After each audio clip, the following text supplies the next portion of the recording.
খেয়াল করে দেখেন রে ফরজ নামাজের টাইমে গেল তাড়াতাড়ি সনদটা পড়িনি। এ দাঁড়া, তুই কি মুসলমান? হ্যাঁ, কেন কি হয়েছে? তোর তো এর আগে কোনোদিন মসজিদই দেখিন। রমজান না আসলে তো জানতেই পারতাম না তুই মুসলমান। সাগর দেই চাও, রমজান মাস না আসলে আমরা জানতেই পারতাম না অনেকেই যে মুসলমান।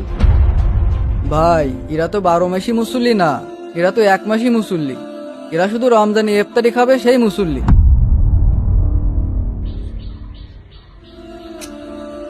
এক দুই তো নামাজ না পড়লে তো ইফতারি খাতে আসতে পারে না, তাই নামাজ পড়তে আইছি। দেখেন ভাই দেখেন, ওপাশে সব জায়গা ফেলানি, ওইখানে নামাজ পড়লো না, আইসি আমাকে দুজনে মাঝখানে নামাজ পড়তে। কেন ওপাশে নামাজ পড়তে পারতো না? আমরা বুঝিনি যে আমাকে দুজনে মাঝখানে নামাজ পড়তে আমাকে দেখানির জন্য। ভাই ওই দেখেন আর একজন মসজিদে আইছে, সারা বছরে কি খোঁজ পাওয়া যায় না। রমজান আইছে আর ইরাও মসজিদে চলে আইছে। আল্লাহর রহমত, রমজান না আসলে তো বুঝতেই পারতাম না ইরাও মুসলমান। যাই নামাজ সাইডি দেন, ওরা সামনে যাই বসুক। আমাকে তো এবার পিছনে জায়গা হবে না, সামনে আর জায়গা পাইতে হবেন না। ভাই যাই নামাজ তো দূরের কথা, যে হারে নতুন মুসল্লি আসা শুরু করেছে, আজকে আমরা সন্ধ্যের সময় ইফতারি পাই কেন সন্দেহ। এ আল্লাহ, ভাবিলাম রোজার মাসে 30টি রোজা রাখবো, 5 ওয়াক্ত নামাজ কালাম করবো, এই রহমতের মাসের ওসিলায় তোমার পথে ফিরে আসবো। কিন্তু কিছু মানুষের উপহাসের জন্য সেটা আর হলো না।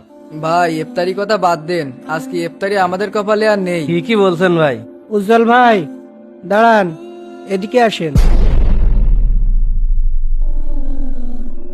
এ জায়গায় বসেন, আপনাদের সঙ্গে কিছু কথা আছে। আচ্ছা ইমাম সাহেব। ভাই শোনেন, আপনারা সবাই মুসলমান না? তাহলে এক মুসলমান হয়ে আর এক মুসলমান ভাইয়ের কষ্ট দেন কিভাবে? আপনারা জানেন না, আল মুসলিম ও আখু মুসলিম, এক মুসলমান আর এক মুসলমানের ভাই। রমজান মাসই তো আসে মানুষের হৃদায়তের জন্য, সেখানে আপনারা আর এক মুসলমান ভাইকে নিয়ে উপহাস করতেছেন। হাদিসে উল্লেখ আছে, শেষ জামানায় ইমান টিকিয়ে রাখা জ্বলন্ত কয়লা হাতের উপরে রাখার মতো। মানুষ উপহাস করবে, উপহাসের বিনিময়ে আল্লাহ তাআলা বিশাল সওয়াব দান করবেন। যেখানে মসজিদে বসে দুনিয়াবি কথা বলাই নিষিদ্ধ, এখানে এক ভাইয়ের পরিবর্তন নিয়ে আপনারা সবাই উপহাস করতেছেন।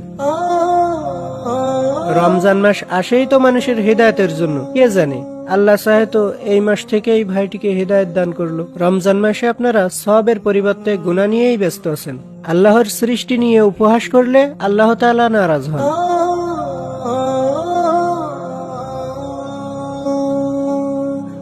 আশা করি আজ থেকে এমন কাজ আর আপনারা কখনো করবেন না। আর আল্লাহর কাছে তওবা করে নেন আর ভাইয়ের কাছ থেকে ক্ষমা চেয়ে নেন।